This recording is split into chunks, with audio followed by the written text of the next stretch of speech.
Hello, hello. Hello, stranger, Long time. Happy New Year. and to you. It's been a while, a few months, I think. What, 2 months? Something like that. It's before the World Cup, right? So, Yeah, that was our last one. yeah, lots to talk about. Too much, innit? um, I think Matty might jump on. I don't know. He just messaged me saying what time we jumping on. I said we're already on, so whether he comes on, I don't know. Uh, But I did tell him earlier we was doing it, so I'm sure it'll be here soon enough. yeah. So how you been? You been alright?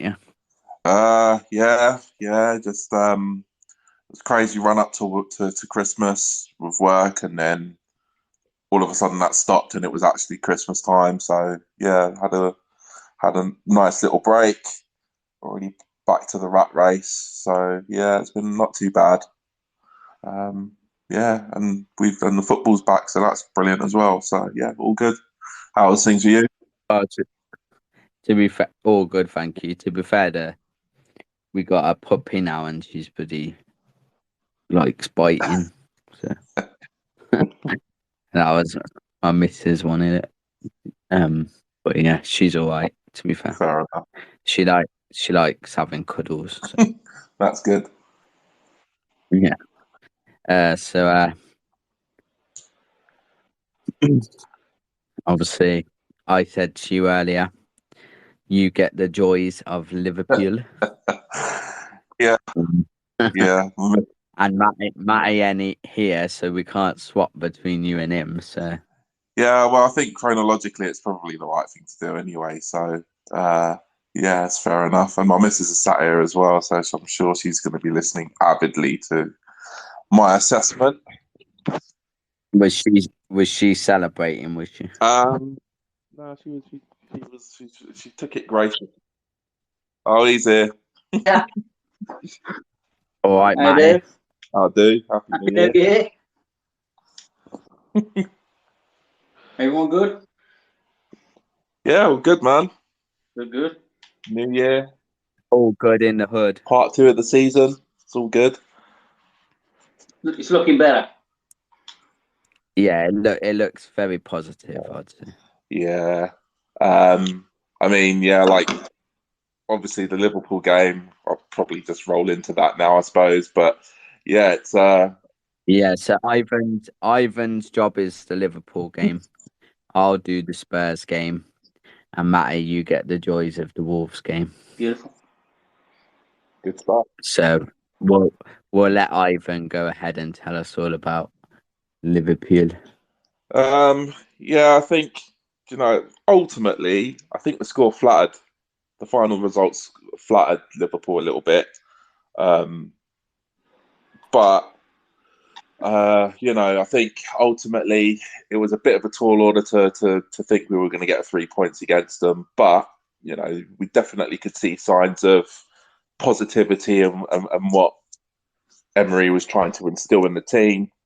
We actually created some really good, decent chances, and I think our real issue, to be honest, is basically we're not quite clinical enough with burying the ball, or just making that just taking that final shot or making that final ball, which I think obviously we're in the January window. I think when we're looking to perhaps improve there. Um, Emery's decision to put Olsen in goal as well. Was Emery? I think Emery wasn't back for that one, was he? So, yeah, I think that was, Olsen as. I don't know. I think he's actually going to come good for us. Really, weirdly, I think Emery sees something there, and I think maybe not for the biggest games, but I think Olsen might be able to actually be half decent in some games. I don't know. Um, we'll talk about his performance in Spurs shortly, but ultimately, I think you could definitely see what he's trying to put into the team. You can definitely see that the players are responding, and they are actually, there are signs of positivity despite the result. And if you look at the way we lost compared to how we would have lost the game prior to Emery being here, I think there's a lot of positives to take from the performance at Liverpool. It wasn't great, but it wasn't absolutely dire. And I think that it was, I think Liverpool was always going to be a tall order for us to get anything out of that game. So, yeah, I think overall, I wasn't too disappointed with what I saw. I think, that was a game that I kind of expected us to lose going into it anyway. So, yeah, I think overall, I know there's some people are still, not happy with performances, etc. Like Bailey's performance has been questioned with recent games. And, I think we have to look at the fact that Emery has changed it up a little bit. So, like the last couple of games, he's had Watkins and Bailey playing up front, and it's a bit slightly different system. And again, Buendia is another one as well, which people have been question marking his performance and whether he's actually as good as we thought he was. But the system's changed. So, ultimately, I look at it, I'm not trying to give the team too much slack. I think ultimately Emery is trying to use the tools that he's got and set us up in the best way to be able to get something out of the game. Liverpool is always going to be a tall order, so it is what it is. But I think there's definite signs of progress there, and I wasn't too disappointed with. Although yes, disappointed with the loss, I wasn't too disappointed with how we played against a squad that is far more expensive than our squad in reality. So for us to compete against them was always going to be a lot of a tall order. I think that's really where my assessment sits with that game, to be fair. Okay. Well, that was very good assessment, Ivan. So if I go straight on to the Spurs one then. Yep. So obviously the surprise was Emmy was back and Olsen was still in goal, and there was question marks about that to start with. But to be fair to Olsen, he played quite well. He did well what he could do. He didn't really do much wrong. There was one bit he scared me a bit where he came out and then Ash Young headed it off the line. But other than that, I think he did quite well. His passing was good. His distribution was good. Yeah, I was quite impressed with him, to be fair. He didn't have a lot to do. What was it? 2 shots on target from Spurs, I think, which is a bit crap. But he was solid. He had a solid defence in front of him as well. And then the first half, I thought we played really well, as in the solid way, as in we stopped them from progressing. We stopped Son, we stopped Kane. They didn't really do a lot, really. And Watkins had that chance, and I was like, how did he miss that? But he definitely made up for it in the second half. When he pressured and won the ball, passed it back. Buendia was there to tap it in. It was a good finish, and we was 1-0 up. And then, obviously, that nice bit of play for the second goal, and Luiz, great finish that was. A great ball from McGinn, and for me as well, those 2 games, Liverpool and Spurs, McGinn has definitely improved. We were a bit, we weren't very impressed with his performances beforehand, but McGinn has definitely improved under Unai. I think he's looked good since we've come back. I liked what he's done. He's been playing like more of a free role, a bit on the right, going back in the middle. You got Kamara and Luiz, who don't just stay as a double pivot in front of the defence. They also sometimes they could go forward as well and swap around. So I'm liking what I'm seeing so far. I think it was a great result. It was a bit annoying with the pundits. It was annoying with Sky Sports and all that. All they kept going on about was Spurs were poor and all this. Nothing about Villa were impressive. Nothing about Villa played well. It was all about what Spurs didn't do, which is a bit annoying. But at the same time, at least we're under the radar. Maybe we don't want that pressure yet, really. Maybe we just want to stay how it is. So yeah, I was impressed with the performance, and we got 3 points. So Matty, you can go for the Wolves now. Right, well, Wolves. First half, I thought your man was back, Mr. Gerrard, because he was shocking. It was so bad. But second half, we showed a little bit more. Wolves did sit back a bit. Wasn't great the second half, but I think a draw was deserved. I thought Kamara was good. I thought Ollie was kept quiet. Didn't seem to have many balls given to him. As I said, the first half it was really slow.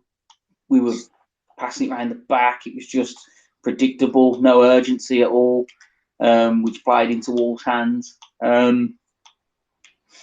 We did miss McGinn. I thought, as you said, I think he's been playing better since he's been out on the wing a little bit and then coming back in.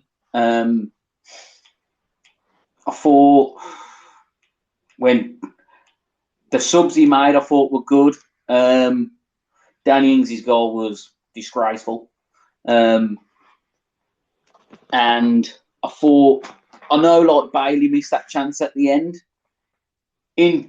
Obviously I sit behind the goal. When I was there, it seemed as if he had more time. But then when I watched like the highlights, it happened quite quick. So I know it was a big chance, but I think the Wolves defender might have got to it because he was just about getting to the line. So it's one of them. He'll only improve. I think he'll grow stronger. I think a draw was a fair result for the game though, because it weren't a great game. They had the first half. We had the second half. Maybe if I thought Augustine who come on, I thought he did quite well. Nearly scored. Great clearance off the line again. I didn't think the first half as well. It was Youngie, Matty Cash on the one side, and I thought it was going to work, but Bailey was like just in front of him as well. So it was like there was three of them, and it just weren't clicking. So I think when he brought him off at half time, we looked a little bit more of a threat going forward. As good as Youngie's been playing, I think he just did need that little bit of a rest. But other than that, I think a draw was the fair result. But it looks as if we're starting to turn the corner a little bit with the performances. But only the next couple of games they will tell, because we've got a nice little run now to really show the league what we are capable of, and hopefully not what we normally are, where the teams were supposed to pick points up, we don't. So time will tell. But I'm happy with the performances so far. Yeah, so far so good. I mean, 5 league games is that? 3 wins, 1 draw, 1 loss. So yeah, under Unai, and every time you watch a game, you can see what he's doing, can't you? You can see the way he does his subs. He don't just put players on for the fun of it. He don't just put players on for the sake of it, to give them minutes. He puts players on for a reason, and he brings on subs early if he has to. And I'm quite impressed with him so far. I love his post-match interviews. I like when his interviews before the games. So far, I like him very much. Yeah, I think you can definitely, as you said, it just seems to be a different air around the team at the minute as well. We don't seem to have that negative aura. And even when things go wrong and we concede in the first half, we don't the players' heads don't quite dip like they used to. Like you can see, they just stick to the game plan and keep going. Get to half time, keep the score as it is. If you can't, get a goal, but don't concede again, and then Emery changes it at half time, and we come out and we go again. And now you've just got that kind of belief that even if we concede, we still can get back into a game. And that was even the case against Liverpool. Although we didn't play the greatest, but we still had some really good chances that if we were just a little bit more ruthless and clinical, we could have easily still been back in that game. We could probably even been in front. So overall, I think there should be an air of positivity. And the one thing that kind of, from my perspective, put a dampener on everything was the booing at half time at Wolves. I know that the performances that weren't great, but there was no need for that, and I just felt that was just unnecessary, in my opinion. Don't know what you guys thought of that. Yeah, I didn't like that either. Did you boo, Matty? No, I didn't boo. No, I thought it was a bit weird. Some people saying it was because of the referee, but I think that was gibberish. But I didn't boo. No. Yeah, because I mean, I always thought he was going to tell them off at half time and they'll come out better. Yeah, I mean, to the players and that, they're not going to think he's booing the ref, are they? No. You know what I mean? They're going to be like, they're booing us, and you can't boo them in what they've did so far. So, don't make sense, does it? Just because they had a rubbish first half. Yeah, and despite the position that Wolves are in, they're actually not that bad a side, and they can actually go out and get results. So it's their attacking thing that's the problem. It's their final third and scoring goals. That's where they go wrong. But they're not a bad side. They're set up quite well. Yeah, their midfield and their defense is pretty good. I'll tell you what, it's that that Pedence who they've got. Yeah. I'm glad they took him off at half time because he was absolutely bossing it. I don't know if he was injured or whatnot, but when he came off, it benefited because he was everywhere. Good player, really good player. Yeah, I think, as you said, the draw is the right result. But again, the first half wasn't there, and the second half we came out and we grew into the game and got back into it.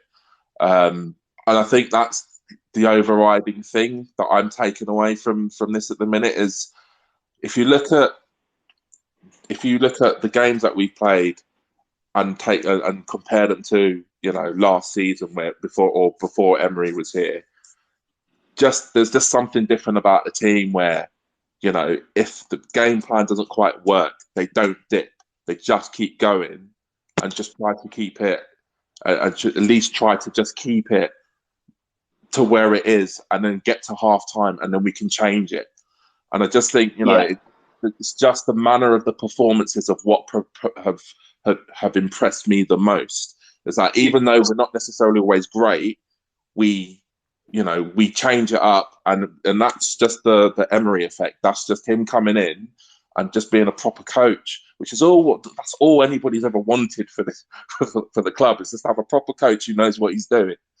And now that we have that, there's games that we probably would have lost easily. Like the game against Wolves, we would have lost that 3-0. Yeah, 100%. If that would have been with Gerrard, we'd have lost that. I think it would have probably been more than one. Yeah, without a doubt. And I think, that's where, and that's what makes me happy as a Villa fan, is that even if we didn't perform that great, where we're in a position, we've got a manager who knows how to change us up to at least keep us in the game, and we can at least get something. Like last season, we were either winning or losing. That was it. We never drew.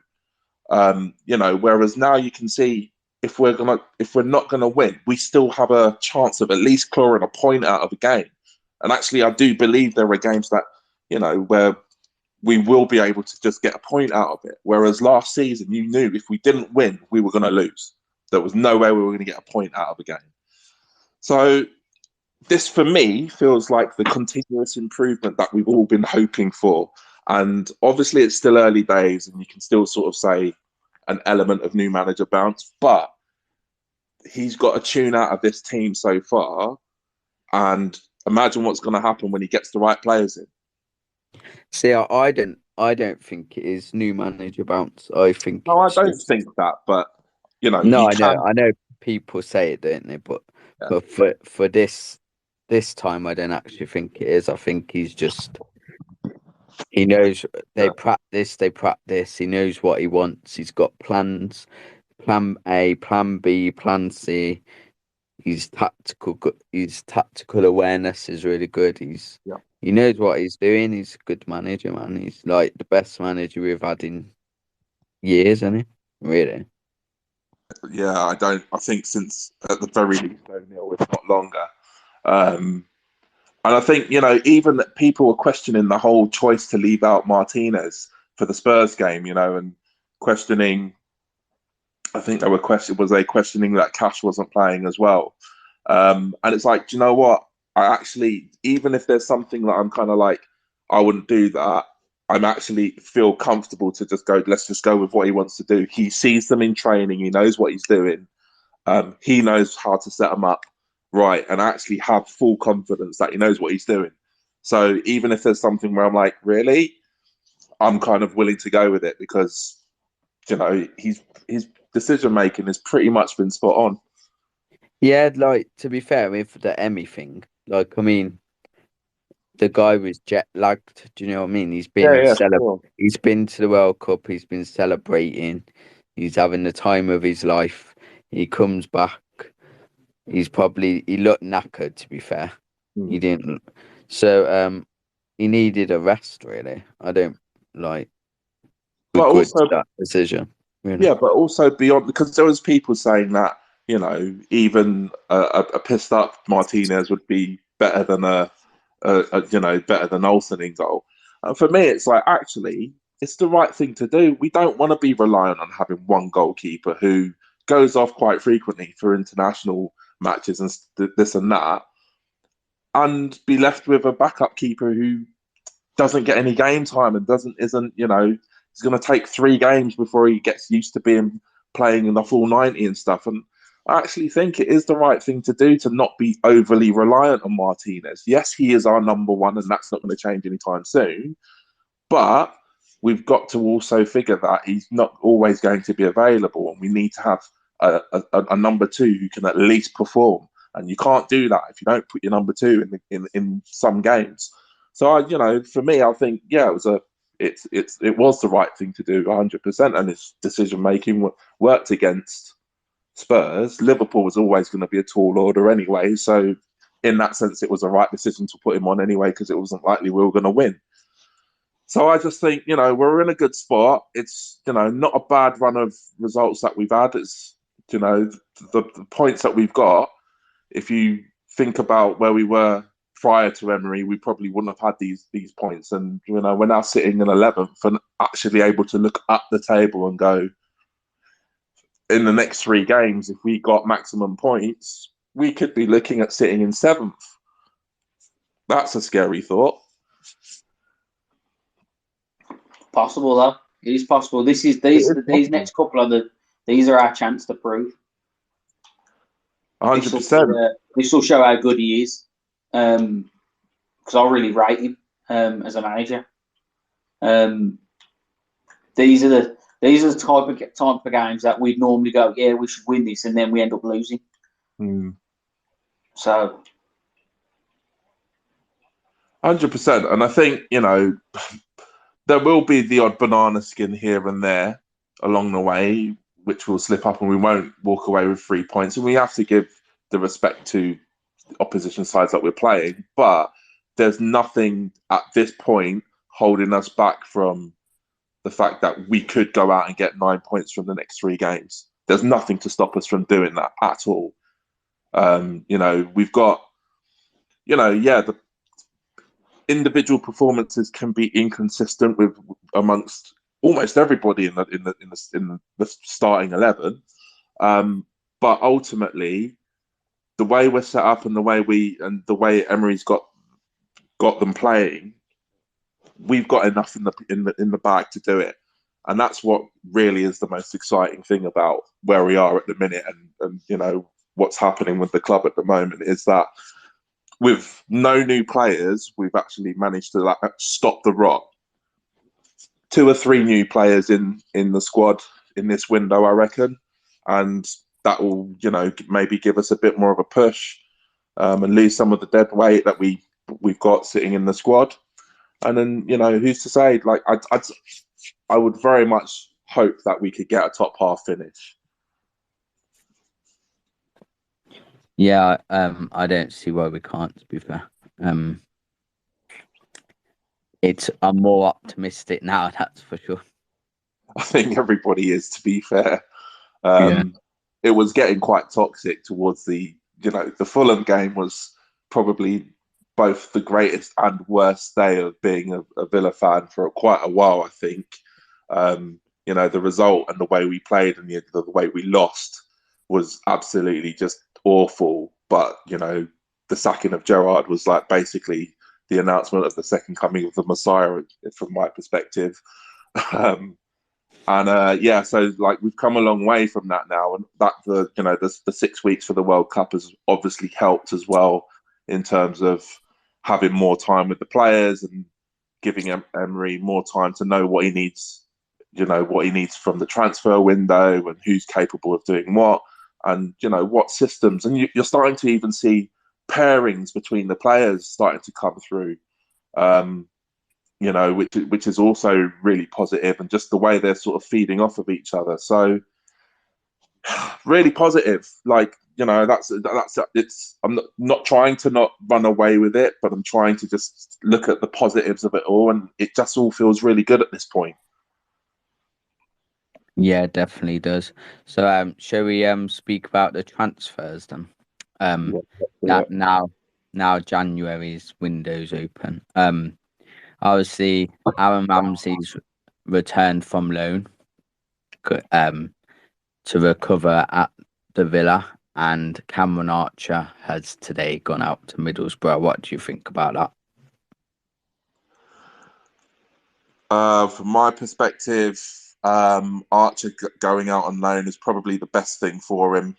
I think we need another forward is the reality of the situation, and we needed to create space for that. I think Emery came out and basically near enough said that he wasn't thinking of selling Ings, but I think we do need another option. So whether we're going to try and see if we can get someone this January window, that I think is a real possibility. We've been linked with several players, as we always seem to be. But I think it was going to be incredibly hard for Archer to get game time.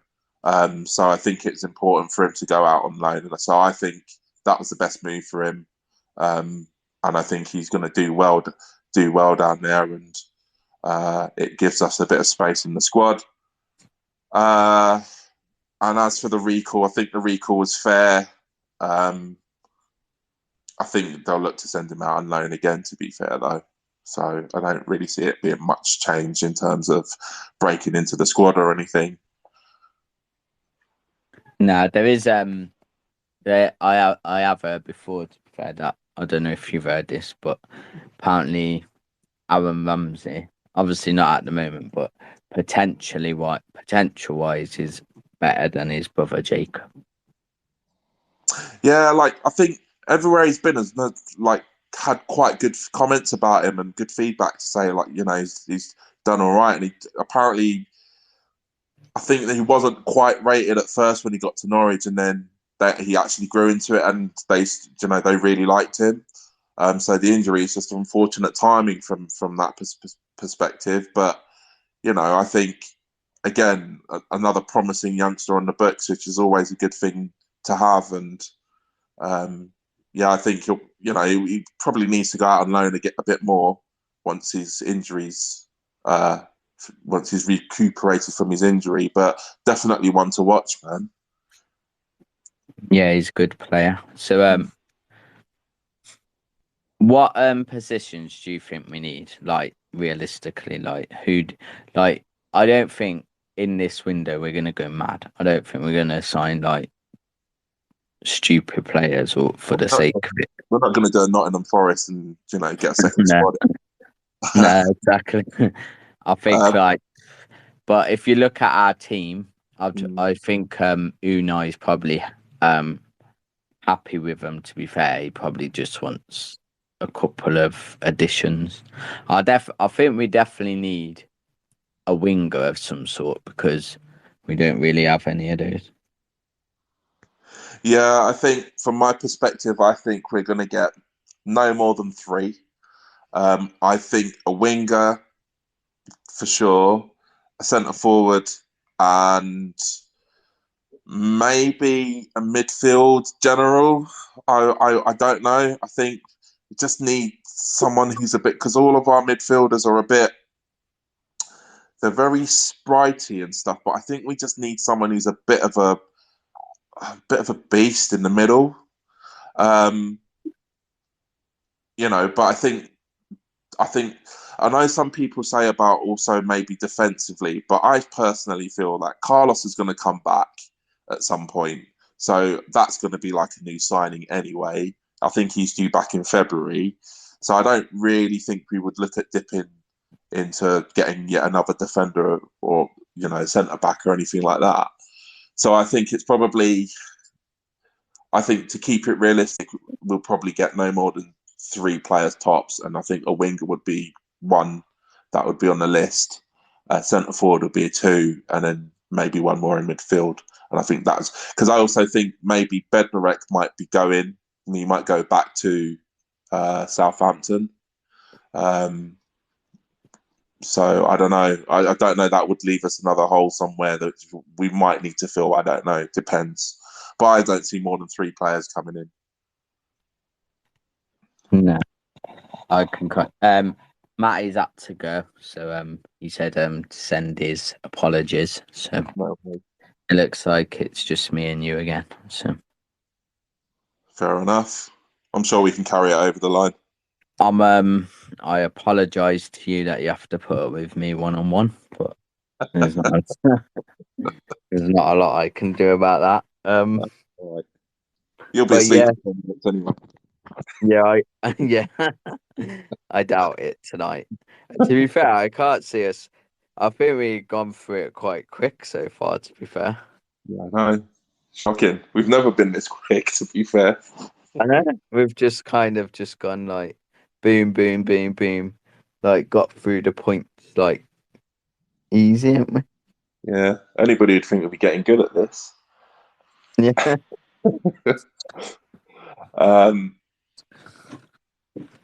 So in terms of transfers, because we've been linked to so many players, like I just can't even read it anymore.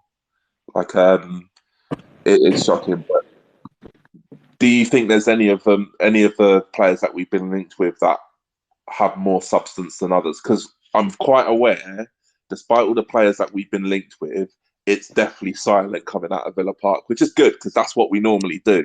We don't normally confirm, deny, give any kind of inkling. But do you think there's any truth to any of the rumours that you've seen? So, just out of curiosity, you've probably seen the same as me.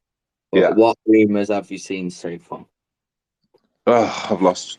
I think is it Moreno is the one that I've seen probably the most of. And then I cannot pronounce the guy's name. God, I've forgotten which club he plays for. Begins with a J. Can't remember it. Can't remember his full name. But I've seen that, even though it's not likely to happen. Those are the 2 that I've kind of seen the most of. But I don't know. There's just so many. because there's former players that Emery's had. I've also seen what's his name, Weston. Yeah, I seen Weston. Yeah, I've seen that again. I can't pronounce his name. Begins with a D. Gerard.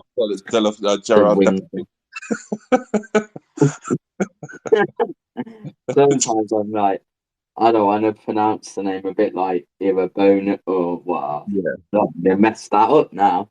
I can't even say his name. Yeah. And I sang a song about him last year, but I can't say it now. I forgot how to sing. But yeah, I don't know. Okay. Do you think like? I mean, I don't know if Bertrand Traore would you like recall him maybe? Or would you just leave him where he is? I don't know, because I think the problem with that is that Emery's not seen anything of him, so it'll be a bit weird to call him back if you're not sure about him, or if you didn't know, and there's other players that you have worked with or have been on your radar before that you know would fit into the team. So I don't know. Yeah, I mean, it's a weird one, really. I don't know, because he is there and he has moments of magic. And could Emery be the person who could actually get him to work? Possibly. I don't know.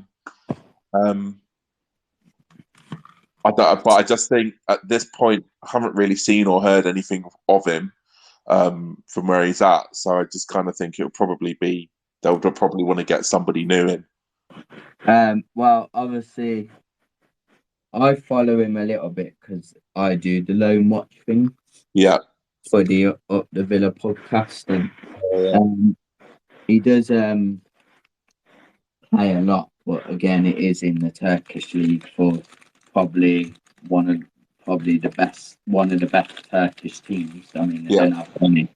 Their leagues like a bit like the Scottish league where they've only got a handful of teams, 15 times, yeah. Yeah, so but I think he's done all right. He does like play a lot, but I haven't heard any rumours about him either, to be fair. Yeah. On a slightly off topic, Wesley's finally scored a goal. Woo! One goal. God, I think it's been like 2.5 years now. Crazy. Do you feel sorry for him or not really?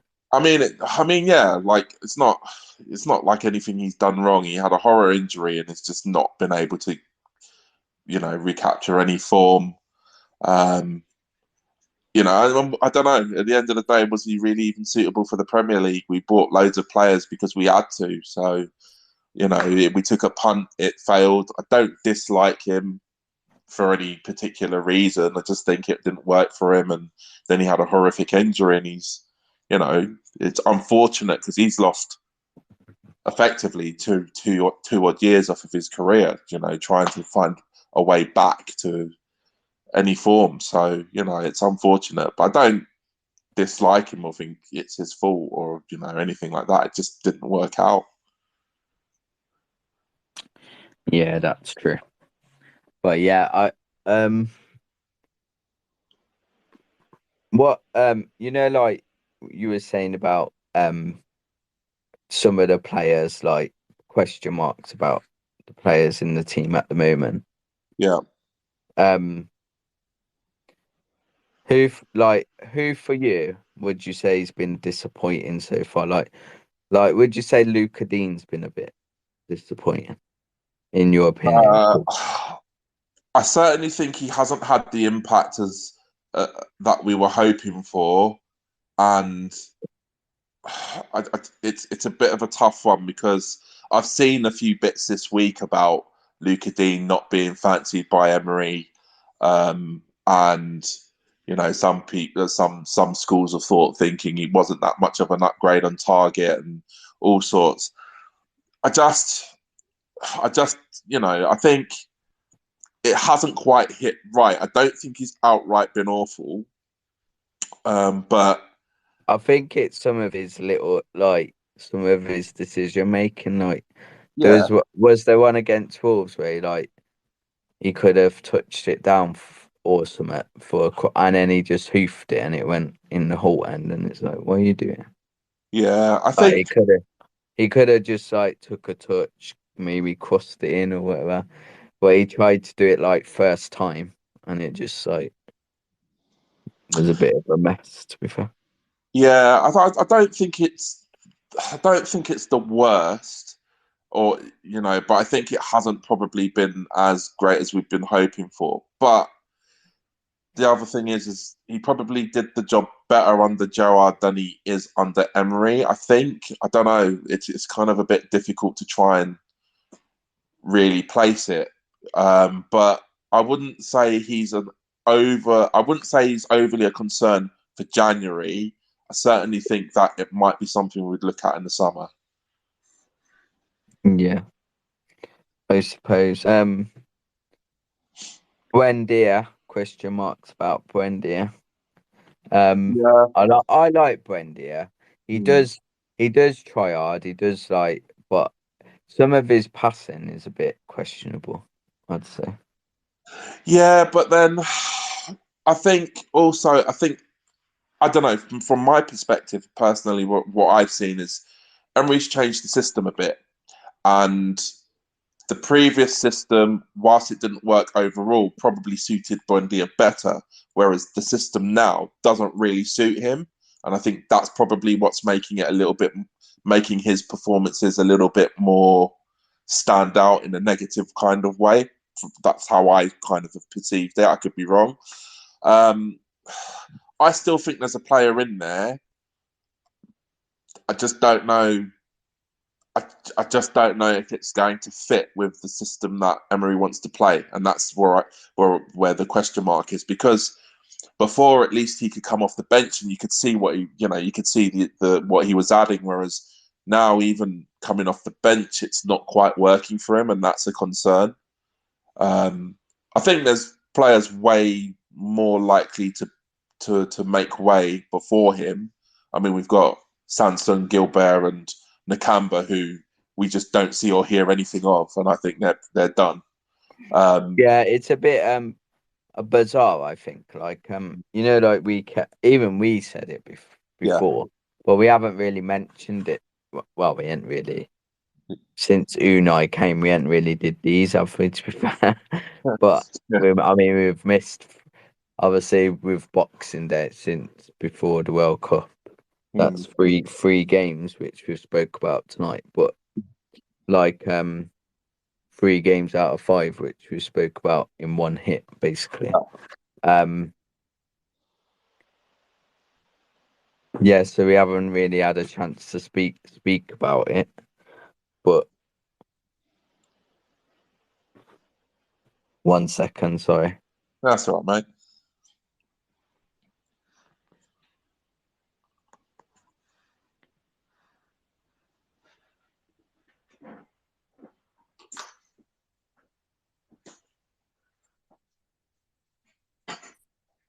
Sorry, folks, we're still here. Just waiting for Mikey to come back.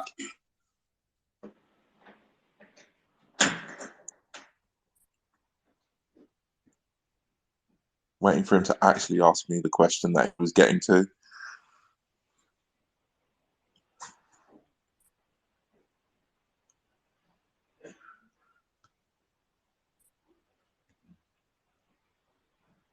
Anyway, I'm back now. Sorry about that. What was I saying? Sorry. We were talking about the fact that we hadn't got to. We've talked about 3 games out of the 5, and we hadn't actually talked about something that you were going to say. Okay. We were talking. I mentioned about Gilbert and that's it. I was going to say. So when obviously with Gerrard and Dean Smith, we were questioning why these players weren't getting games, why these players weren't getting minutes. But with Unai, no one's really questioned it. No one's really moaned about it. No one's really complained about it. Does that make sense?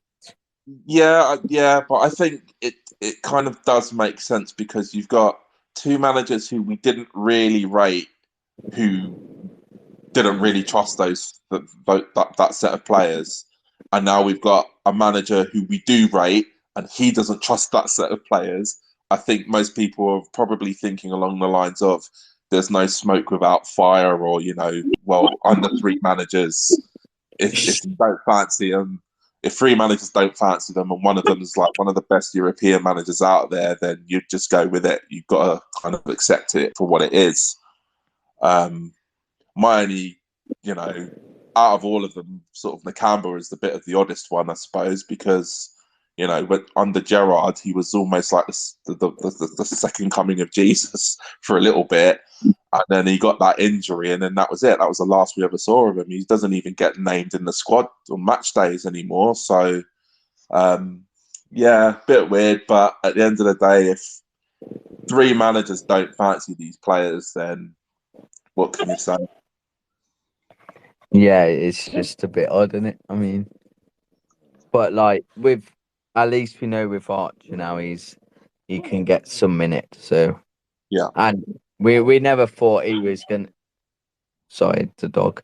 We never thought he was gonna leave permanently. Anyway, we knew it'd be a loan move or whatever. But the other three that probably would be permanent, wouldn't it, if someone comes for him. Yeah, I think I've seen some rumblings that there's some clubs monitoring Sanson.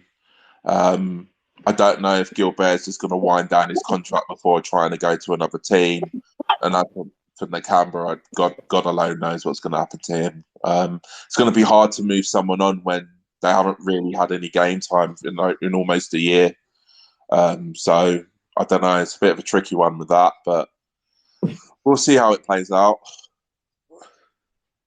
Yeah, I think the dog wants to talk to you. I think shut up. Poppy, give it a rest. Jeez. He's probably got a question about Gerrard. Yeah, we don't want to talk about him anymore. Thank you. He's the past. Yeah. I find it strange how these like ex-Villa coaches as well keep going. Like, so obviously you had did you see that who Neil Critchley's managing now? Oh yeah. And It's then like obviously a merry-go-round. yeah, I know it's weird, and it like Michael Beale goes there, and Yeah. then Michael Beale goes back to QPR, Rangers, and yeah, and then moves to Neil Critchley goes to QPR. QPR. Yeah. And then obviously Dean Smith is at Norwich, and then probably Steve Bruce will go to Norwich. Or something stupid I like thought it that. was more likely to be Gerrard going to. At one point, Yeah. they were speculating Gerrard might end up going to Norwich. I was like, no way, that's going to happen. No, I think Gerrard's going to Rangers as Michael Beale's assistant manager. How it should have been. Yeah, but there was also there were the things that I was reading. Like somebody was posted on Twitter about how they went on the stadium tour, and what they were saying is that Gerrard stopped so many things that used to happen with all managers. Like the managers would previously have a drink with the opposition managers, and Gerrard came in and just stopped it, like just killed it, and gave them a separate area to do whatever they were going to do. And apparently Emery's brought things like that back. Yeah. And like Gerrard spent virtually no time at the stadium. Whereas like Emery's there, he interacts with the staff, all that kind of stuff. Whereas Gerrard just didn't do any of that. It's just like complete night and day in terms of, enamoring yourself to the club that pays your wages and pays you to do a job. And it's like it just seems like he just didn't even want to be there most of the time. Yeah, there's Really definitely arrogance. There's definitely arrogance about him, isn't there? To be fair. Yeah, well, I'm kind of glad that arrogance has backfired spectacularly, and maybe he'll go away and think about how he's if he wants to keep doing something like this, he needs to actually change himself. But like you said, that's the past. We don't want to dwell on it too much. No, exactly. So did you see Rory Wilson signed a professional contract, the youngster? Yeah. We're doing Yeah. all right in the youngster front. I think we keep sort of signing up good levels of talent, and I think that's really important. So it's good to see that that's still continuing. It would be interesting to see what the long-term plan in terms of trying to break some of the younger guys into the senior squad is, because since JJ, we haven't really got anyone else who's come in. I know Chuku, troublemaker as I call him, had a bit of a spell. I see he's doing really well at Chelsea. Sorry, I had to get that dig in. But I think that's the next bit. It's all well and good having this talent, but there needs to be a plan to get, if there's decent ones like Archer and such, we need to actually try and get them into the squad. So I'd like to sort of see that to be also a bit of an area where we improve, I guess, next season. Right now, we just got to do what we got to do to, get up the table. Yeah. Do you think we'll sign that Nicholas Jackson? I don't know, to be honest. In terms of, the weird thing with transfers is I just can't call any of them, any names that we're linked to. I either don't know enough about the players, or I just don't know. We could go for them, but we might not. And it's just I can't. I'm trying to not do my own head in by reading too much about all, because we're linked to so many players. Yeah, obviously you always get, like, when a manager comes in, like, obviously from another team, they always get linked with players from their former team, don't they? Yeah.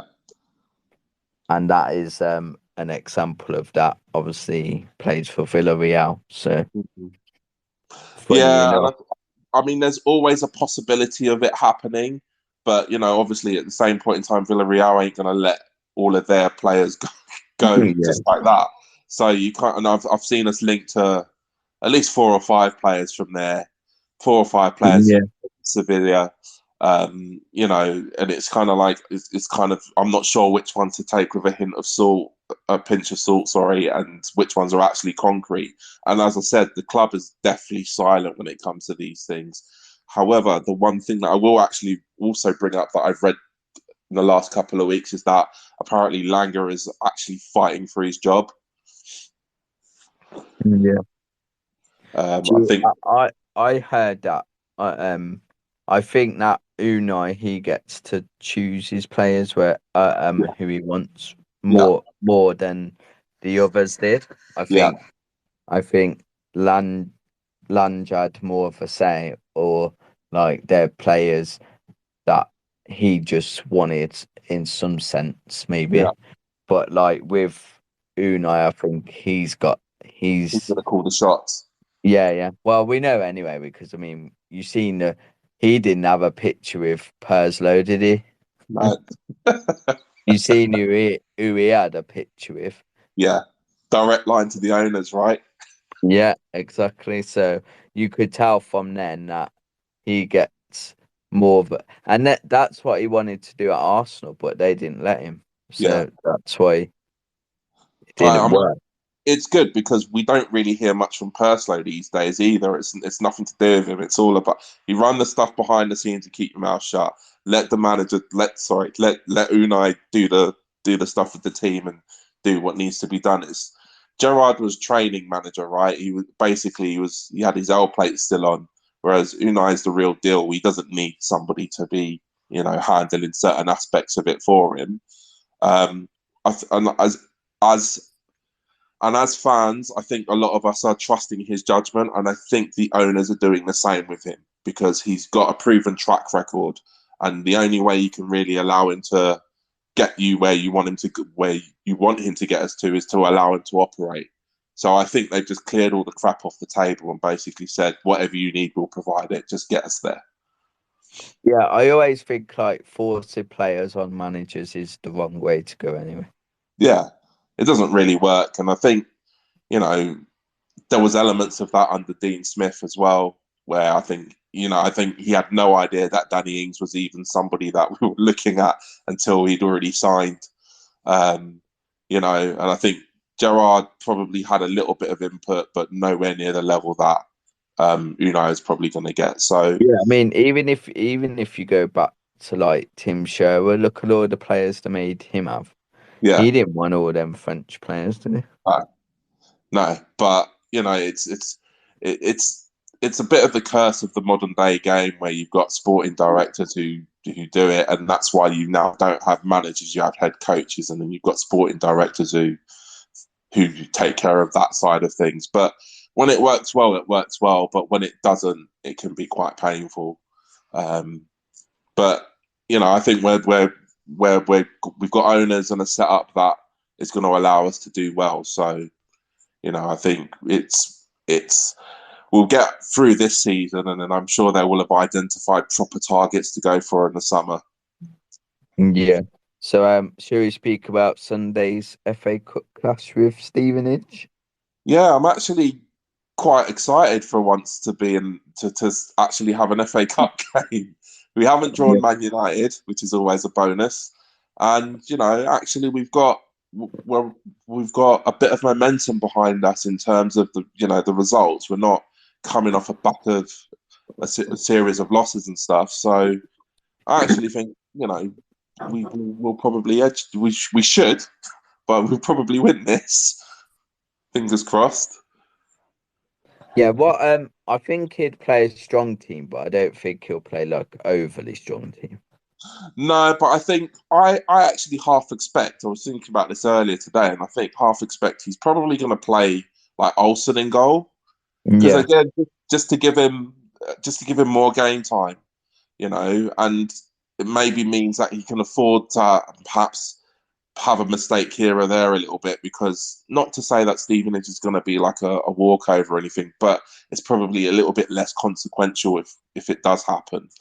Do you think like he'll play a lot of players who are normally on the bench? Do you think fringe players? Yeah.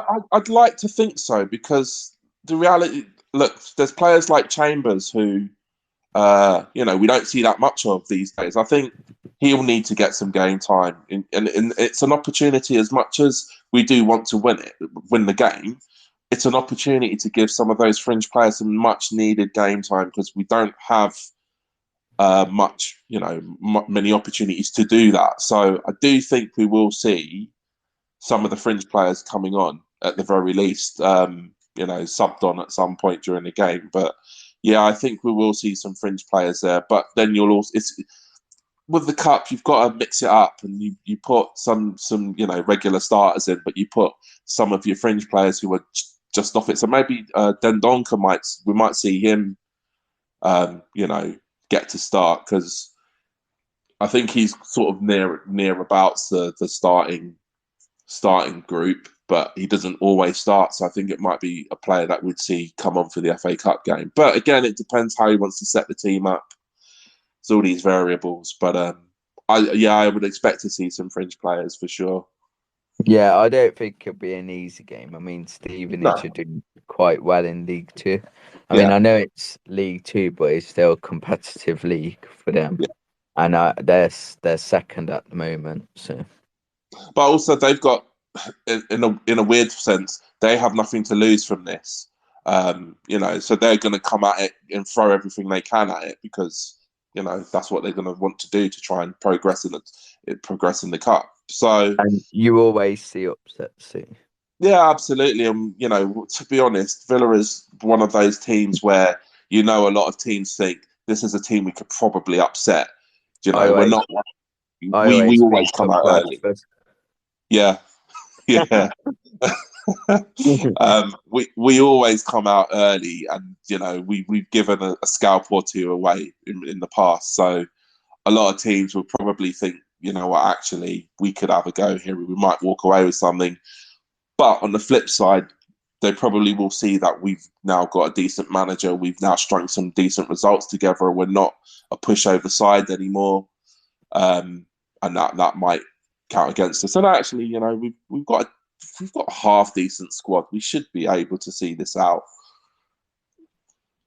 Yeah, I would say so. Should we see if any of our listeners want to come on? Yeah, why not? Because we're actually ahead of schedule. Yeah, we've kind of flew through it and we've spoke about it. And here he was worrying that this was going to go on till like 5 minutes. But we've proved that we can do it now, so we need to actually be consistent. Yeah, we need to like. I think it's better as well if you just go through each topic as you go, sort of thing. Yeah, for sure.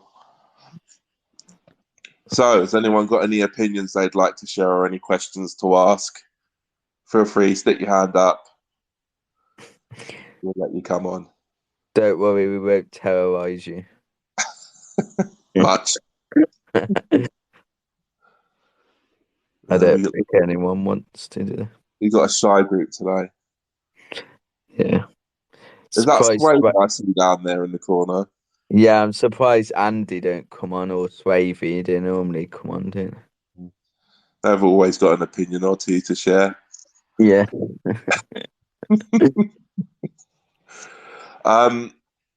Well, in the absence of anybody actually having any questions or anything to add, so the next 3 games, league games that we've got, if I just have a little look, because my memory's terrible. So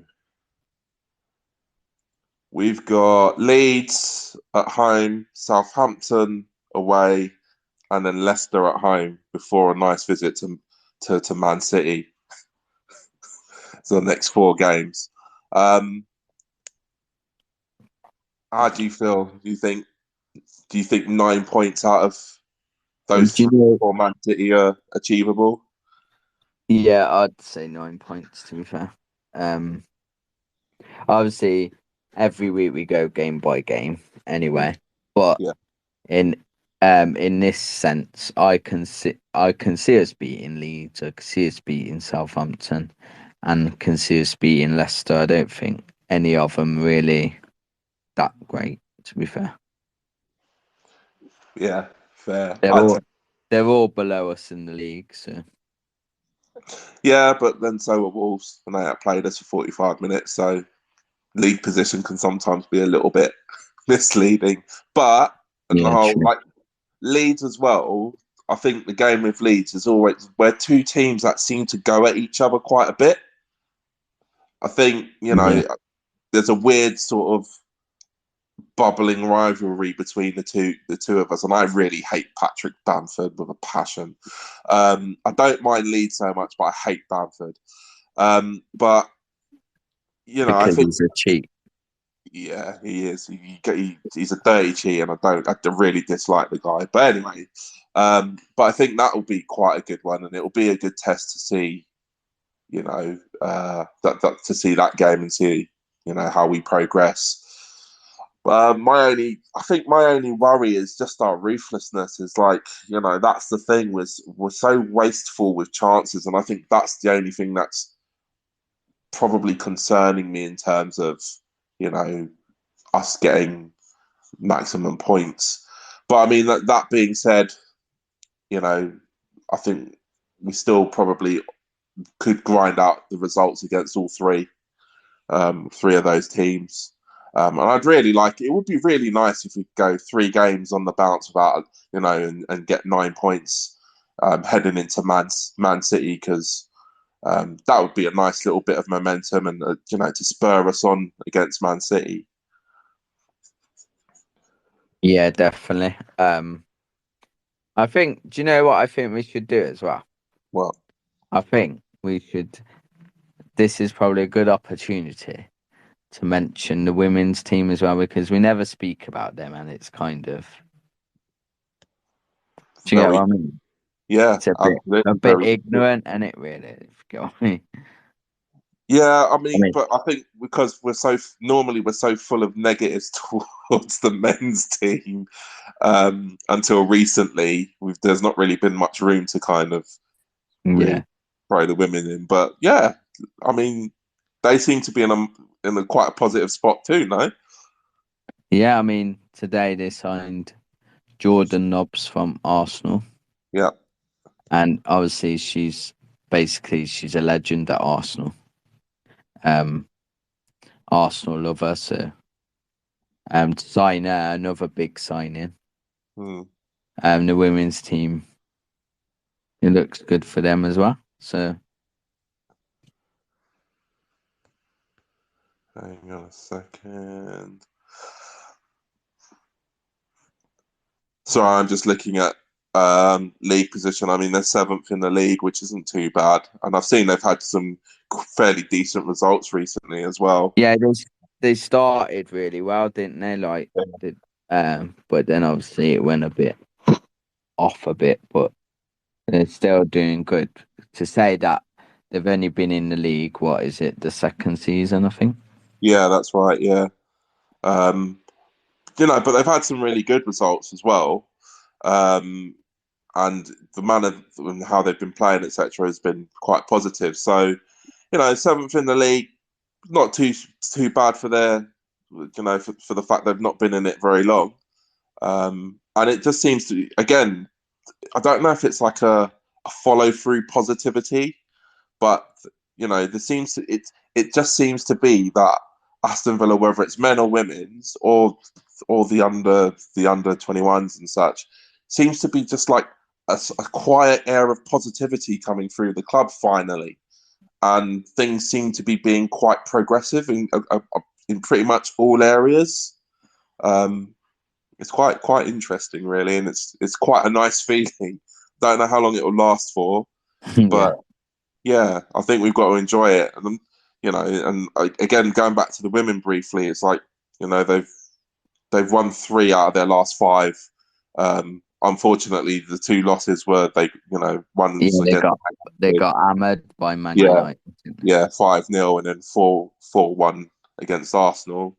But still, overall, they're making progress and they're doing quite well. They're in a really good spot in the league.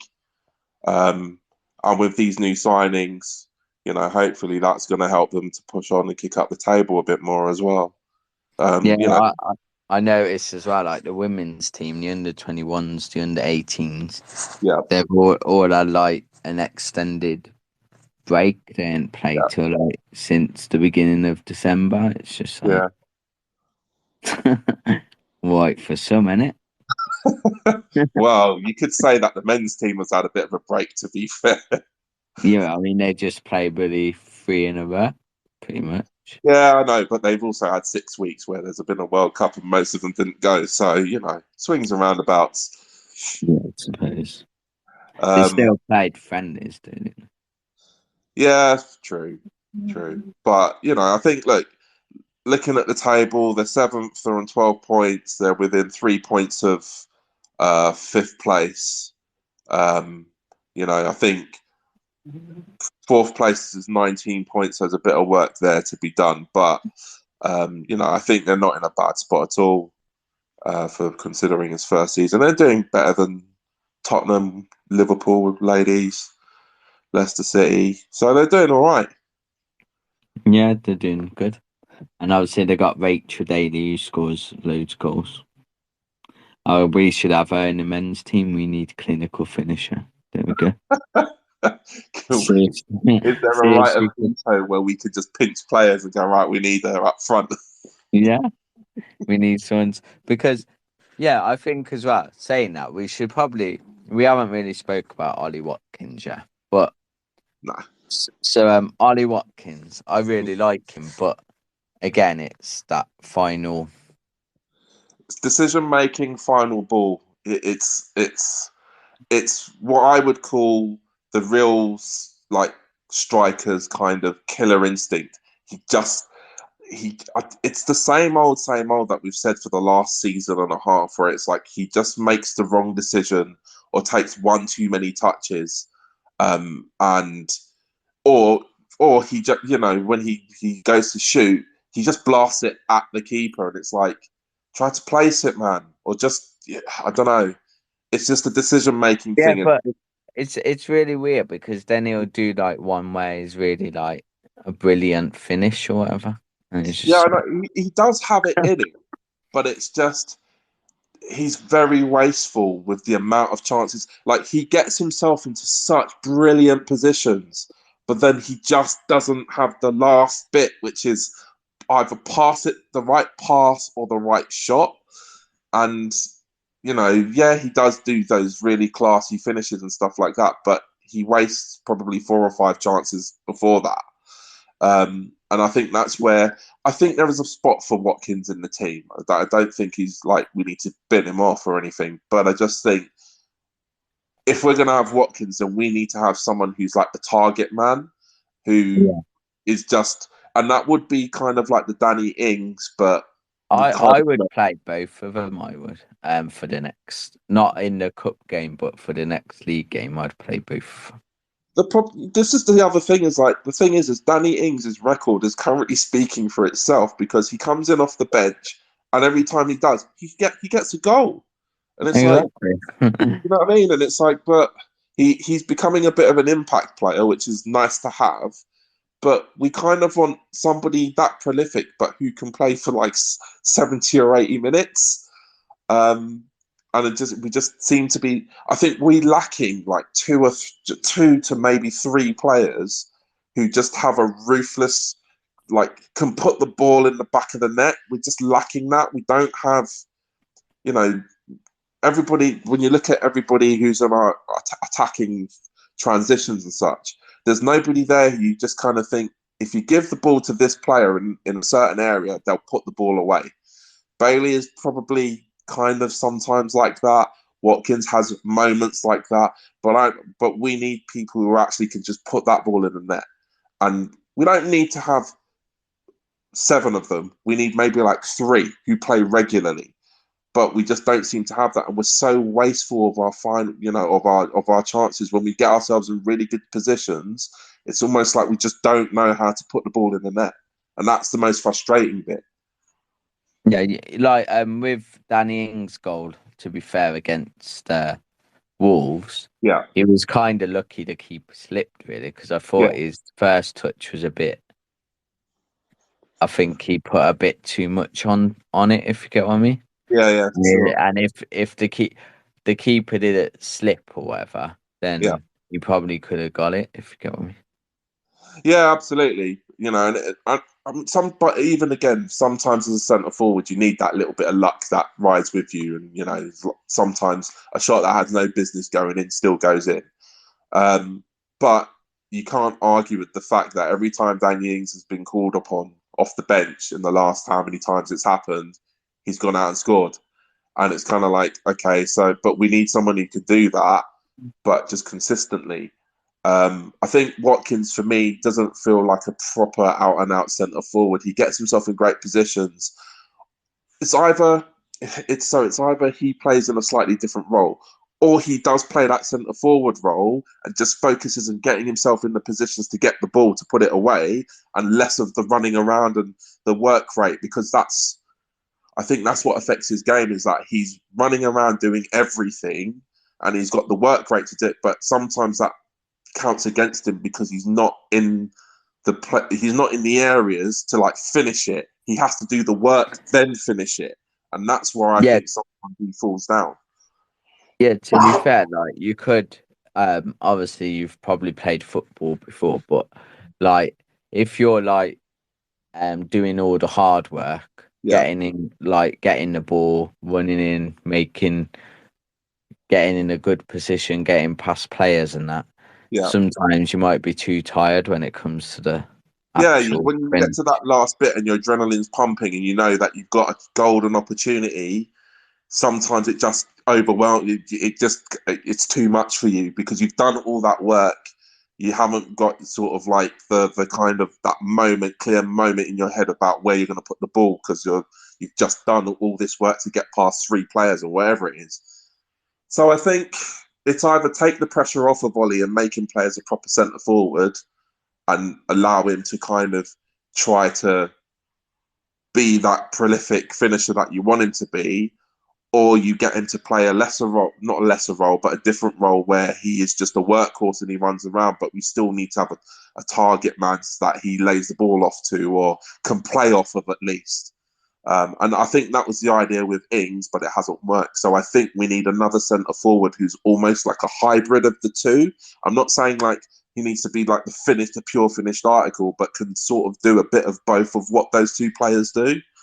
And that's going to be a really tough find at this, at any point in the season, alone in a January window. And if we do find someone, we're probably going to have to pay top dollar for it. But if we do find that player, then I think that could be the key to unlocking it all. Yeah, but like I was saying, in the next game, I would play Leon Bailey, Ings in the middle, and Watkins on the other side. I think that would work really good. Yeah, I think because you got them two doing all the grafting. Yeah, well, Leon Bailey, to be fair, his defensive work is questionable, but but he does, when you're transitioning, he's absolutely the player you want because he breaks it, but he does break with a little bit of pace, and he doesn't have an issue with running at players, which is kind of what you want. Exactly. Yeah, that's what you want. And then if you got him down the left and Watkins down the right and Ings in the middle, I think that would. I mean, especially because John McGinn, we don't know how long he's going to be. If it's like he's hamstring, it could be a while, isn't it? Do you know what I mean? So, like, if he's not playing, but when Buendia, he isn't on form. He ain't on form. Let's be honest.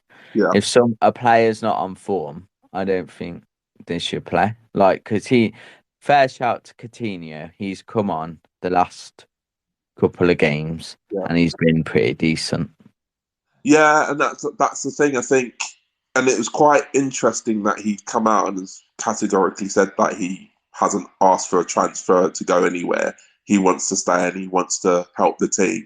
And I think Emery knows that. Emery, I think, again, if Emery can't get it out of him, who's going to get it out of him? So I think, he, like you say, he's come on as a sub a couple of times and he's actually not been too bad. He's tried to make things happen. And, I think the confidence for Coutinho is probably the thing that's a little bit frayed at the moment. And him coming on and having these sort of positive performances and sort of building himself back up might be the way forward for him. So, possibly he could start against Stevenage, to give him a whole game. I don't know. But yeah, I think, as you said, like players who are off form shouldn't be, shouldn't be, started. And I think, but we have a manager who now knows how to manage and will set us up properly, I think, and will get the best out of the players that he's got. So, I think, we could possibly see a scenario where, you see a combination of Bailey, Ings, and Watkins, and to an extent that could be kind of a statement, really. Having those three as your front three kind of thing. But it's just whether he can, that's something that we can get to work and get them to play off of each other, which possibly I'm still optimistic that Watkins and Ings could probably play a game together and actually do quite well in the right circumstances.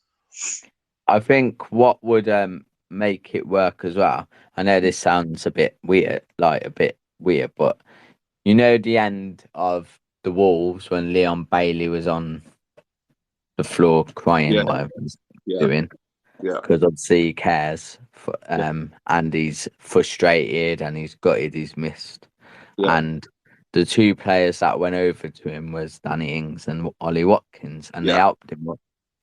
And obviously he got an applause from Villa Park. Yeah. And just in that instant, them three together could be a. Yeah, and I think it would work personally. I think them three. There's no harm in trying. Yeah, it was a really classy thing that those two did, and went over and got him and just had a word in his ear and stuff. And a lot of people have been giving Bailey a lot of stick recently as well, and I just think it's a little bit unwarranted. Personally, I feel maybe his performances haven't been that great of late, but he's still got a spark about him. He's still, he's still got that ability to take the ball and run at players. And we don't have JJ at the moment either as well. So, so when you don't have that many players who can actually take the ball, carry it forward, run at players and try and get past them, you've got to give him a little bit of, leeway. And when people sort of say like, oh, he's lazy, he doesn't track back, that's just not part of his game. Danny Ings doesn't track back, but we don't call him lazy. It's just not part of his game. So you kind of just have to manage that. And as long as the manager sort of feels that he can get the best, or he's getting the best out of this player and he can utilise him, then we should be getting behind him and not giving him grief. And you can't question if he cares, because if you don't think he cares, why do you think he responded the way he responded? And even Emery said it himself in the interview, saying, to see a player like that, he thinks it's a good thing because it means that he gives a crap. He didn't say it gives a crap, obviously, but it means he cares. He has feeling and he has emotion, and it means he cares about what's going on. And I think that's where, I get a bit frustrated with the fan base being so, we can be critical of, the performance wasn't great, this, that, and the other. But there's people just outright saying that he's not good enough and he's not this and he's not that. And it's like, really? Yeah, well, to be fair, I kind of think of it like this as well. You don't really want your attacking players like in defending, do you? I mean, when I think about like England, it's like Harry Kane. He might as well have been midfielder. Do you know what I mean? What is the point? Yeah. Do you get what I mean? Like, I don't want Danny Ings to be in the centre of the park. I want him to be in the box. But it's the same argument that we're having about. It's the same thing that we're moaning about. What with Watkins is like, because he has to do so much work, he's not in a centre forward's position half the time. So he has to receive the ball somewhere in, like, in transition, moving from defence to midfield, take the ball forward, and he's got two options. You can either take it as far forward as possible and then lay it off to someone and then try and get in a position, or he has to do all the work, get on his bike, do all the work himself, and then try and create the chance and then try and put it away. It's asking a lot of one player to do. It's effectively like asking someone to just score a solo goal through 9 people, right? And it's just not going to ever really happen. And some of the frustration that I have with our transitions is the fact that somebody like Watkins or Bailey will be taking the ball forward and nobody's going up with, trying to catch them up. It's just pedestrian. It's too slow. So they get forward and then all of a sudden they've got no option except to pass it back so that they can move forward to get in a better position. Now, I understand that's probably part of, it's probably part of the way we're trying to play, where we don't overcommit too many players and stuff like that, and we don't, lose our shape. But it is really frustrating sometimes, and you have to kind of understand that's probably part of the problem that Watkins ends up having, that he's doing so much of the work that the thing that we want him to do as a centre forward, it's just like that bit too much because he doesn't have enough support. And you see it sometimes when they've got the ball in an advanced position and all they want to do is keep passing it out. Nobody actually wants to take the shot. They just want to pass it out to somebody who's in a better spot. And it's like, no, just snap at it. Just have that first crack at it and see what happens. But they don't do that. Sorry, I know.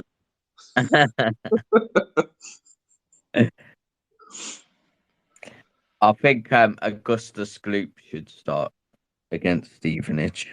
Yeah, he had a good game against Wolves. Yeah.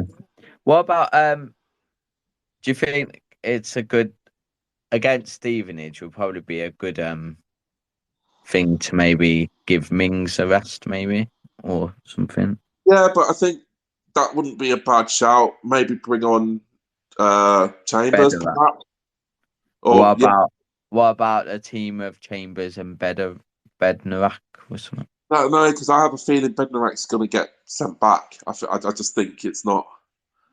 We haven't really seen him, have we? Really? No, we haven't, and I just don't. I just look at it and go, "Why have we got him?" Like, I know Carlos was injured, but he's clearly not fancied. I just don't, and I just don't. He's not getting any game time, so what's he there for? Yeah, but you could say that about Gustus Gloop. Yeah, but Gloop has had more game time than Bednarek has. Yeah, but still not a lot there, really. Not a lot, but you get the feeling that he'd be favoured over Bednarek. And, I just don't really see Bednarek staying for the second part of the season. I could be wrong. Could just be, off base with it. But I just don't see what value he's bringing.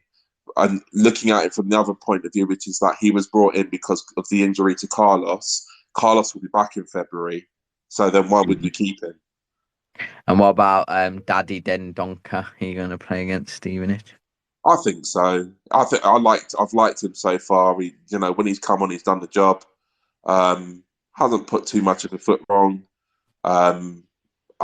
Definitely a decent squad player to have, and I think against Stevenage we might see him come on, get some much needed minutes. I think if we are in a position where we are like proper winning the game, like 2 goals up and stuff, I think you might see some substitutions come on sort of a little bit earlier than normal so that we can get some more minutes for some of the other fringe players as well. So, yeah, I think we could see him.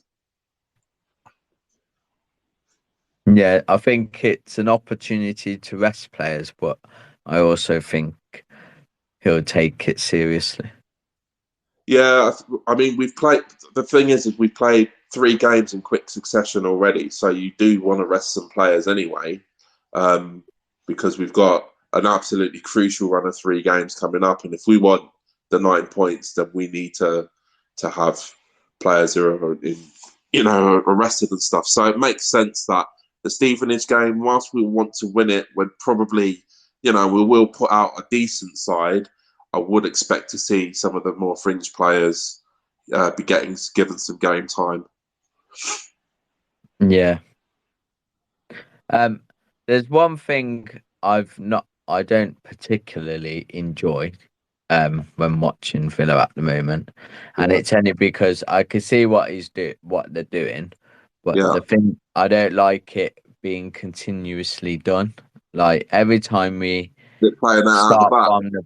start from the back and pass them at the back, and I don't like that. And I mean, look when we broke Wolves down, it was over the top balls.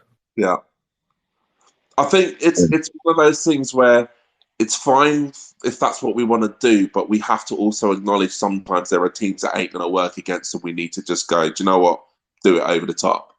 But because it just seems like there are times where we're really under pressure and we're not comfortable, but we're still resisting the urge to hoof it. It's or to get over the top.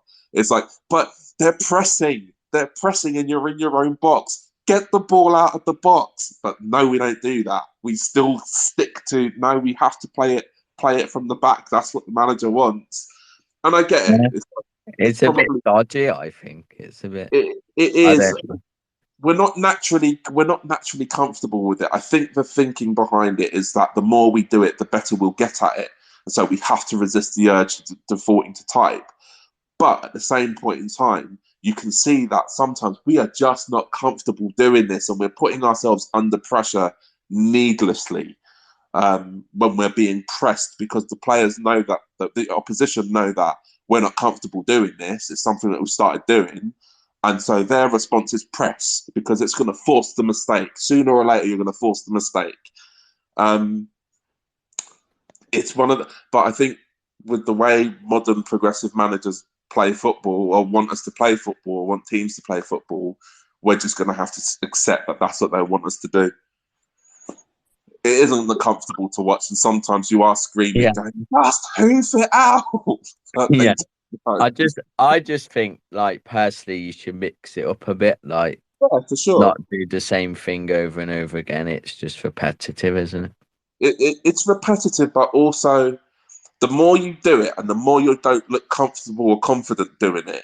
Like when you watch a Man City play out of the back, they're comfortable and confident doing it. It doesn't matter how much you press them; they know what they're doing.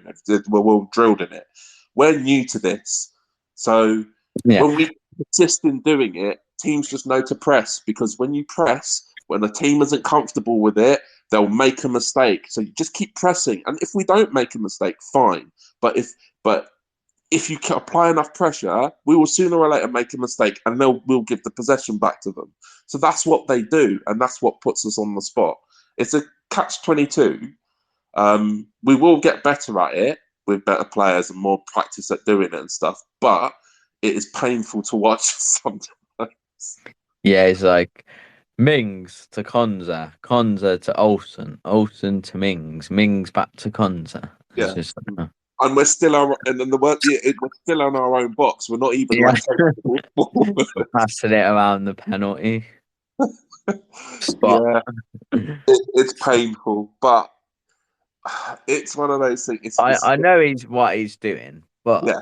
At the same time, I just don't think he should do it consistently. I think the worst time was against Wolves, because like Wolves that first half really came out, and like every time we got an opportunity to try and like, right, let's get the ball out. Now we're gonna try and just play it out. It's like playing it out against Wolves is not going to do us any favours. And for that, I think it was for that first 15 minutes, they just held us pinned back into our own box. And every time we got half an opportunity, let's try and play it out. So stop playing it out, man. Just get out the box.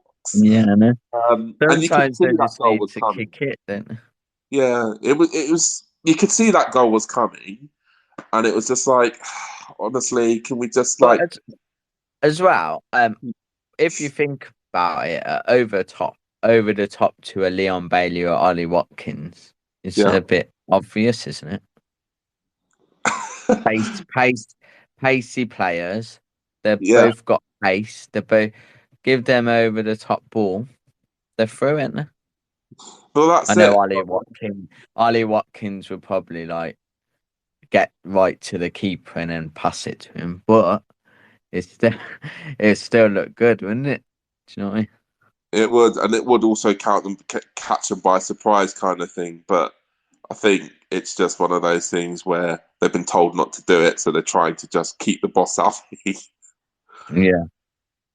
I just think sometimes you should do it. Like, that's what I'm saying. I'm not saying don't do the passing around. Yeah, you can. Obviously, they need to get confident doing it, but sometimes you need to do something different. Yeah, I think we will mix it up sooner or later. It's just at the minute we're kind of a bit still trying to like get well versed in the playing it out thing. So I think it's kind of we're trying to really resist the urge. But you do need to mix it up, and sometimes you do need to make that judgment call and go, "Nah, this ain't working. I'm just going to send the ball out, and then we're just going to take the pressure out of things, and we go again." Yeah. What do you think about Matty Cash at right mid?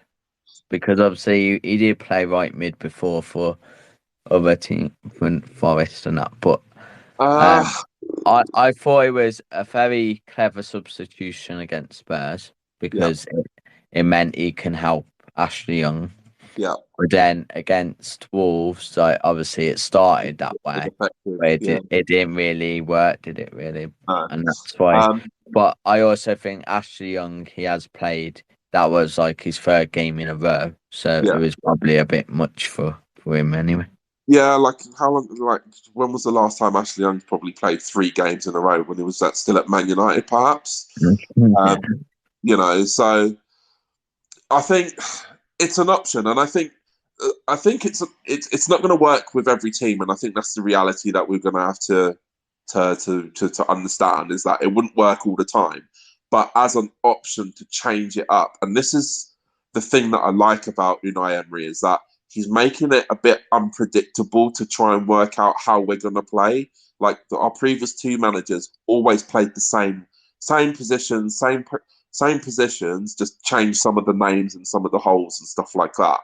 But with Emery, he's switching it up and he's actually putting players in different spots, and and he's not doing it to take a punt, but he's doing it in terms of just trying to set the team up in a way that will be able to compete against the opposition, but also not make us so predictable.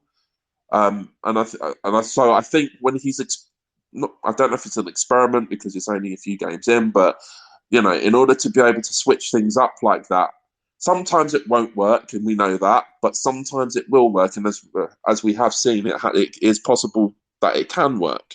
So in terms of Matty Cash, I think it was an all right thing to do. It didn't quite work against Wolves, fair enough, but it's just an option. And I think also if he's given more chances to play in that position, he'll grow into it more. That being said, Matty Cash's crossing is still a little bit wayward, to say a little bit wayward. But I think it's definitely another positional, what's the word that I want to use? It's another positional possibility for him, I think. Yeah, it's good that we have. I like that we have players who could play in different positions. To be fair, obviously Ashley Young could play right back, left back, midfield. Yeah, I'm surprised Ashley Young hasn't played up front yet, because I think that's probably the only spot that he hasn't had yet. Or in goal. No, actually, he was in goal. That header off the line was like him stepping into Martinez briefly. I thought that was weird, that header, because it not as in the header from him, but it was weird how Spurs got to that point and then shot like that. It was a bit. Yeah. It's a bit like, surely you'd blast that in, wouldn't you? Yeah, but you know what? It's Spurs, and it's a Spursy thing to do. So you know what? I'll take that all day long. I mean, but Augustus Gloops, that was different. Now that was a header off the line. That was. Yeah.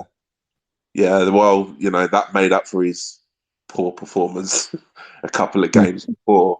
But yeah, no, that was a really decent header off the line, and obviously kept us in it. So.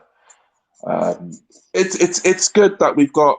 It's kind of a bit weird, and I was thinking about this a little bit earlier, that we've got players who can do really good things, but then also sometimes just go missing or wayward for a bit, and it's kind of like where we're at the moment, and it's not like it's a massive concern or anything, but I think from my personal feeling is that we always have players who just aren't on it.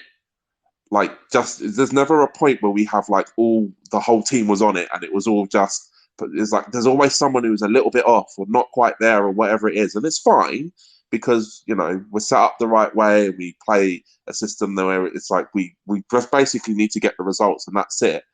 But you can have someone like Augustin who everybody hates two games before, and he comes out and has a half decent game and clears the ball off the line and stuff like that, and everyone thinks actually he's decent, he's all right, he didn't put a foot wrong. And it's like we always seem to have somebody who's just not off of it for some reason, and then all of a sudden, like John McGinn's been off it for ages, and now all of a sudden he's stepping into being half decent. And now Buendia, who we've spent the last season saying, get the guy starting, and he's creating stuff, and now we're all saying he's not really been that great of late. Yeah, it's really I know it's the nature of the beast, and you're always going to get that, but it's just a little bit inconsistent. Well, it was only a few games ago he was moaning about Olsen and saying, "Oh, he's rubbish." Absolutely. What a rubbish backup keeper. Yeah, and now he's like, "I was the backup keeper." Yeah, that's all right. That's cool. Yeah, I think Villa fans need to make our mind up. We do on a game-by-game basis. Yeah. It's like the definitive answer is dependent on the game that we're actually watching, and that's it. That's how us Villa fans work. It's like a player is great for as long as he's great in the game that we're watching. Yeah, like Coutinho, we were moaning about him a few weeks or whatever. Now he's pretty decent. I'm good. Whatever. Yeah. We have to have something to moan about, man. Come on. We can't just be like, do you know what? It's all good. It's all right. There's a plan and we're sticking to it and it's going to be fine. No, we've got a nitpick. I think that's what we've done, isn't it? Yeah. Is there anything else you wanted to talk about, or? I think we should wrap it up on predictions. Yeah, what a prediction against Stevenage. Yeah. I'm gonna go. I'm not gonna say we're gonna smash them or anything. Because I wouldn't be disrespectful. I mean, they're a team who's on form. It's not like they're a bad team. It's not like that. So I'd say I think we'll win. I think we'll win like 2-0, maybe. Yeah, I was gonna say I'm sitting between. I'm gonna be optimistic, and I'm gonna say 3-1. 3-1. Okay. Yeah. Okay. Well, I hope you all enjoyed our chat. And thank you, Ivan, for joining me as usual. Always a pleasure, man. And I suppose we'll be doing it again next Friday because now we can be back full time, yeah? Yeah. The Christmas break and the World Cup break is done. So we better build momentum like the team and actually be regular. The only problem, I mean, next fight, obviously, we won't get to do I just thought we won't get to do a preview for Leeds, would we? Because that's next Friday at 8:00. So when we do it next Friday, we'll be doing a post-match.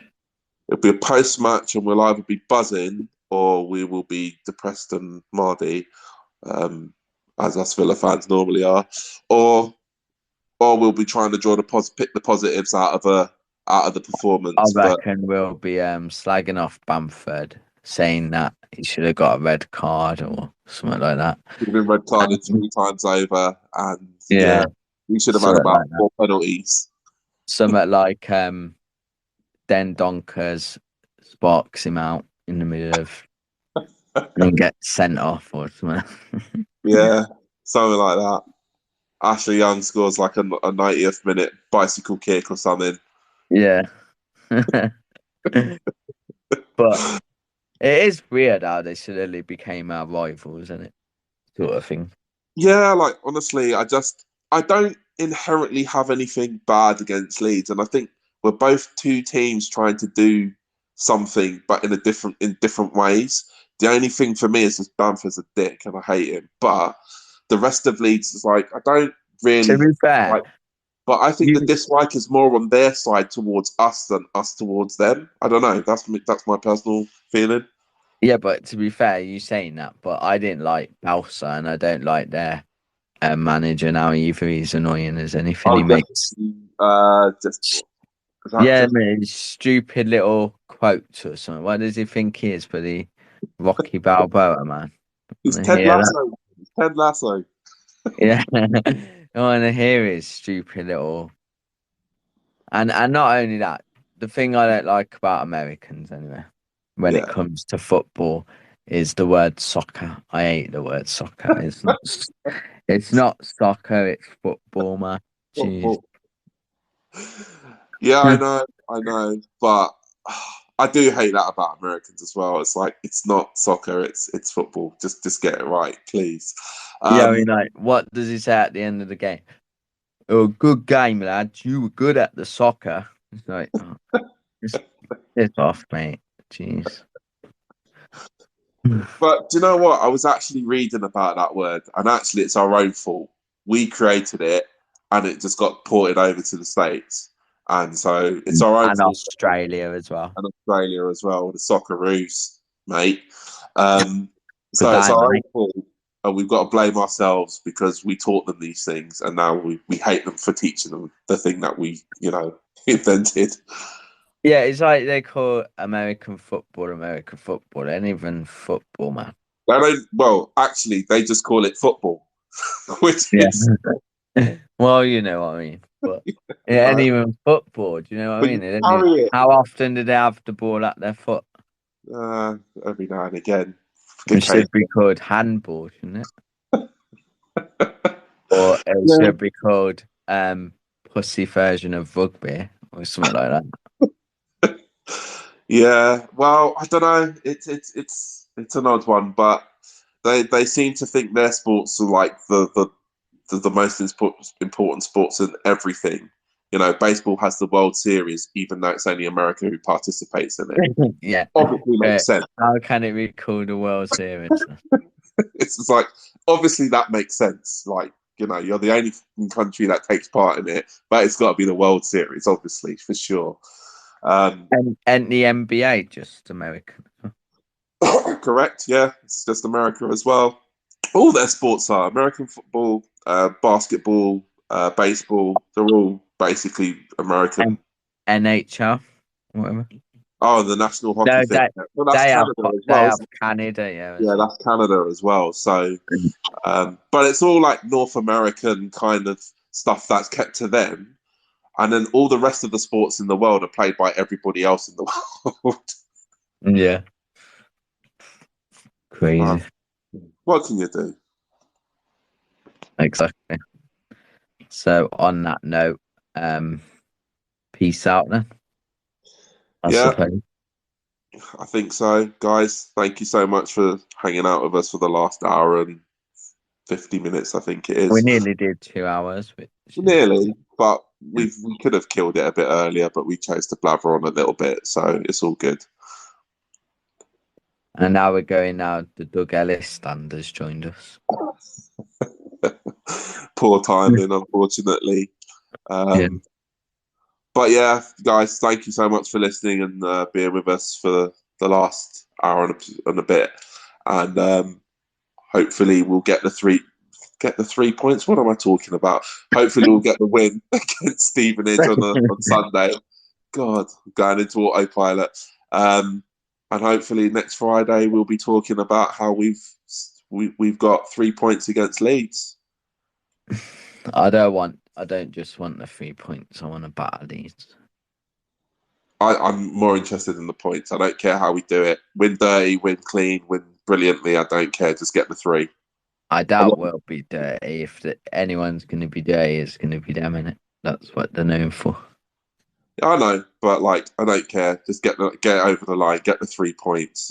I just don't want us to come away with absolutely nothing from that game. I think we'll win. So we'll soon find out. As I said, I'm predicting a win against Stevenage and 9 points in the next 3 games. I said it. And then a 1-0 win against Man City. Away from home, yeah, why not? I love being a Villa fan. Yeah. Nothing wrong with being optimistic. Not at all. Not in the slightest, man. Win everything. Win everything, yeah. Win everything. Winner, chicken dinner. No need for the negativity anymore. No, we got what we wanted. We can't complain. No, you definitely did. I know. I definitely did. I'm happy as Larry, man. Big smile on my face. Yeah. So up the Villa and peace out. And thank you everyone who came and listened. Yeah, thanks a lot, guys. Up the Villa. Have amazing weekends. Yeah, peace out. Adios.